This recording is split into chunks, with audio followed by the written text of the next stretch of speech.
highly of democracy, and by extension of ancient Athens, the civilization that gave rise to it. The Parthenon has become almost a byword for democratic values, which is why so many leaders of democracies like to be photographed there. It's therefore very striking to discover that one of ancient Greece's greatest achievements, philosophy, was highly suspicious of its other achievement, democracy. The founding father of Greek philosophy, Socrates, is portrayed in the dialogues of Plato as hugely pessimistic about the whole business of democracy. In Book 6 of the Republic, Plato describes Socrates falling into conversation with a character called Adimantus and trying to get him to see the flaws of democracy by comparing a society to a ship. If you were heading out on a journey by sea, asks Socrates, who would you ideally want deciding who was in charge of the vessel? Just anyone, or people educated in the rules and demands of seafaring? The latter, of course, says Adimantus. So why then, responds Socrates, do we keep thinking that any old person should be fit to judge who should be the ruler of a country? Socrates' point is that voting in an election is a skill, not a random intuition. And like any skill, it needs to be taught systematically to people. Letting the citizenry vote without an education is as irresponsible as putting them in charge of a trireme sailing to Samos in a storm. Socrates was to have first-hand catastrophic experience of the foolishness of voters.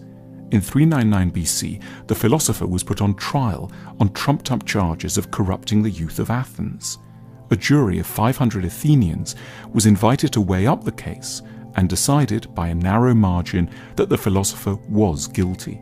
He was put to death by hemlock in a process which is, for thinking people, every bit as tragic as Jesus' condemnation has been for Christians.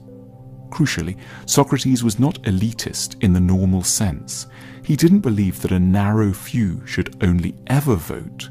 He did, however, insist that only those who had thought about issues rationally and deeply should be let near a vote. We have forgotten this distinction between an intellectual democracy and a democracy by birthright. We have given the vote to all without connecting it to wisdom. And Socrates knew exactly where that would lead, to a system the Greeks feared above all, demagoguery. Ancient Athens had painful experience of demagogues. For example, the louche figure of Alcibiades, a rich, charismatic, smooth-talking, wealthy man who eroded basic freedoms and helped to push Athens to its disastrous military adventures in Sicily. Socrates knew how easily people seeking election could exploit our desire for easy answers. He asked us to imagine an election debate between two candidates, one who was like a doctor and the other who was like a sweet shop owner.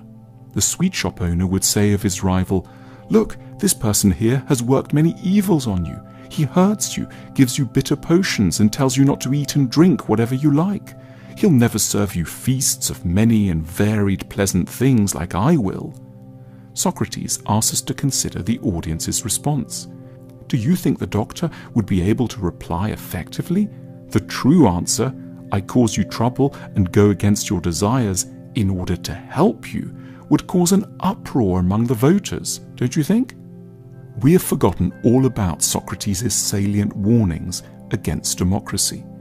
We have preferred to think of democracy as an unambiguous good rather than as something that is only ever as effective as the education system that surrounds it.